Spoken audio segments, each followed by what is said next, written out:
1861. The United States was not united. It was bleeding. Brother against brother. Cities burning. Flags torn apart. The Constitution was under threat. The Union was on the verge of collapse. And in Washington sat a tall, thin man with a tired face and deeply thoughtful eyes. He was not a general. He was not born into wealth. He was not universally supported. But he was president at the most dangerous moment in his nation's history. His name, Abraham Lincoln. Abraham Lincoln was born on February 12, 1809, in a small log cabin in Kentucky. His family was poor. They worked the land with their hands. He had almost no formal education, no elite schools, no powerful connections. But he possessed something rare, an unquenchable hunger to learn. He borrowed books, walked miles just to get one, read by firelight at night. He studied the life of George Washington. He read law, literature, and the Bible. He educated himself. As a young man, he worked splitting rails, transporting goods, and managing a small store. Nothing about his early life suggested greatness. Yet, inside him, a leader was forming. Lincoln failed in business. He lost multiple elections. He experienced deep personal heartbreak and periods of severe depression. In letters to friends, he admitted feeling overwhelming sadness. Many would have stopped there. He did not. He studied law independently and became a lawyer in Illinois. He earned the nickname Honest Abe. He refused cases he believed were unjust. To him, law was not just a profession. It was a moral responsibility. Failure did not break him. It refined him. By the mid-19th century, slavery was tearing the nation apart. The South depended on enslaved labor.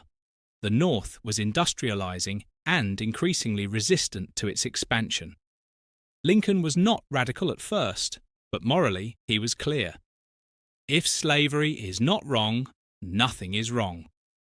He debated Stephen Douglas, arguing that a nation could not survive permanently divided, half slave and half free. In 1860, he ran for president. He was not the most experienced candidate, but he won. And within weeks, the nation began to fracture. 7 southern states seceded. Others followed. The Confederacy was formed.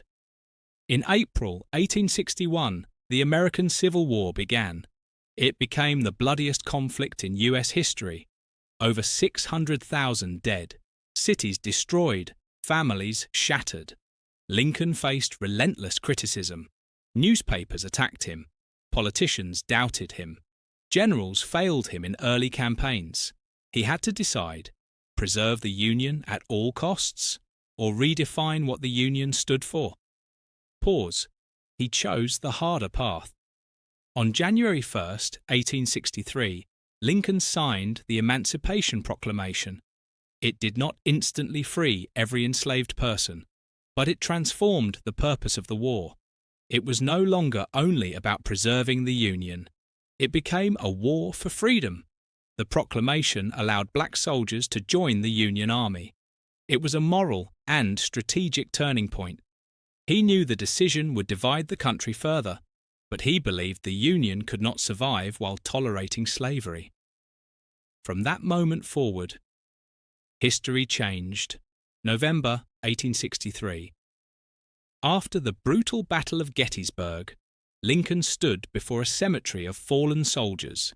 He delivered a speech barely 2 minutes long. Government of the people, by the people, for the people.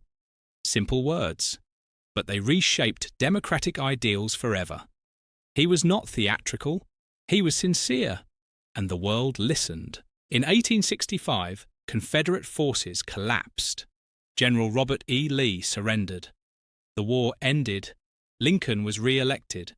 In his Second Inaugural Address, he said, "With malice toward none, with charity for all." He did not seek revenge. He sought healing. April 14, 1865. Ford's Theatre in Washington. Lincoln attended a play with his wife. An actor named John Wilkes Booth entered the presidential box. He fired a single shot. The next morning, Abraham Lincoln died. The nation that survived civil war lost its leader in a moment of peace. After his death, the 13th Amendment abolished slavery permanently. Lincoln became a symbol of unity and moral courage. Today, his statue sits in Washington, silent and watchful. But his greatness is not carved in marble. It lives in his choices. In choosing unity over division, principle over popularity, mercy over revenge, some leaders are remembered because they ruled. Lincoln is remembered because he preserved an idea, the idea that a nation can be reborn if it has the courage to confront itself. His name, Abraham Lincoln,